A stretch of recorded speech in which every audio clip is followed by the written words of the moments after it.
और वहीं इजराइल पर जारी है हिजबुल्लाह के हमले। हिजबुल्लाह ने फायर किए कई रॉकेट। लेबनान की सीमा से सटे गांव में अलर्ट सायरन। गाजा में संहार का नया दौर शुरू हो गया है। इजरायली वायुसेना गाजा के कई इलाकों में बमबारी शुरू कर दी गई है। बिना किसी चेतावनी के हमले की वजह से बड़ी तादाद में लोगों की मौत हुई है। दूसरी तरफ बदला लेने के लिए हमास का गुरिल्ला प्रहार भी तेज हो गया है। इजरायली सैनिकों और सैन्य वाहनों पर छिपकर हमले हो रहे हैं। युद्ध के बीच इजरायल में पीएम नेतन्याहू के खिलाफ लोगों की नाराजगी बढ़ती जा रही है। गाजा में एक बार फिर रिहायशी इमारतों पर बम।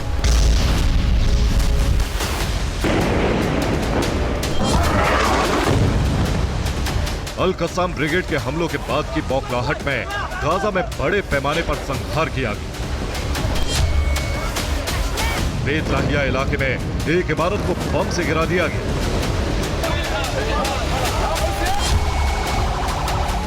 रिपोर्ट के मुताबिक हमले से पहले इमारत खाली नहीं करवाई गई।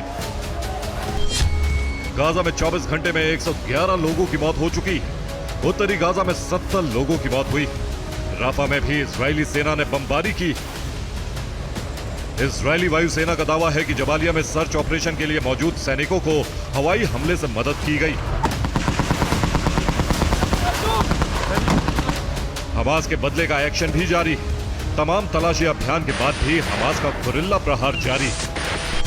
हमास के लड़ाके बल्बों के बीच से आईडीएफ के बख्तरबंद वाहनों और बुलडोजर को निशाना बना रहे हैं। अब इस वीडियो को देखिए।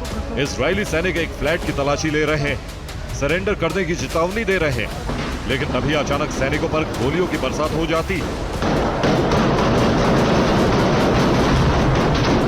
हमास के लड़ाके सरेंडर करने की जगह आखिरी सांस तक लड़ने का प्रण ले चुके हैं और यही इजरायली सैनिकों के लिए सबसे बड़ी चुनौती बन गई।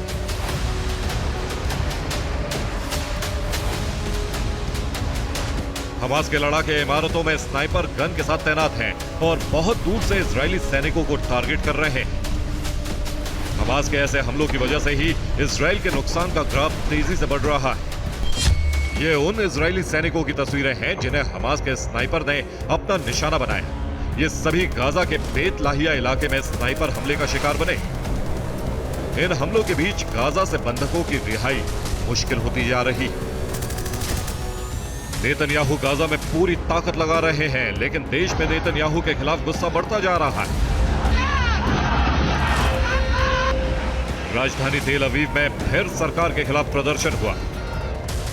हजारों लोग सड़क पर उतरे थे और ये मांग कर रहे थे कि हमास से बंधकों को छुड़ाने के लिए डील की जाए। ये लोग जंग का विरोध कर रहे हैं और बंधकों की वापसी की मांग कर रहे हैं। रिपोर्ट के मुताबिक अब हमास से डील मुश्किल होती जा रही। हमास के नेता दो खेमों में बढ़ गए। कतर में बातचीत का कोई नतीजा नहीं निकला। अब हमास के नेता तुर्की पहुंचे। रिपोर्ट के मुताबिक कतर पर अमेरिका का जबरदस्त दबाव है, जिसकी वजह से कतर हमास से दूरी बना रहा है। कतर के बाद अब हमास नेताओं का दूसरा ठिकाना तुर्की बना है। यूएन में भी इजरायल की मुश्किलें बढ़ती जा रही। मलेशिया ने इजरायल को यूएन से निकालने की मांग की है। हालांकि इजरायल के नए रक्षा मंत्री ने एक बार फिर देश को भरोसा दिया है कि सरकार की प्राथमिकता गाजा से बंधकों को छुड़ाने की है। Bureau report, TV9 भारतवंश।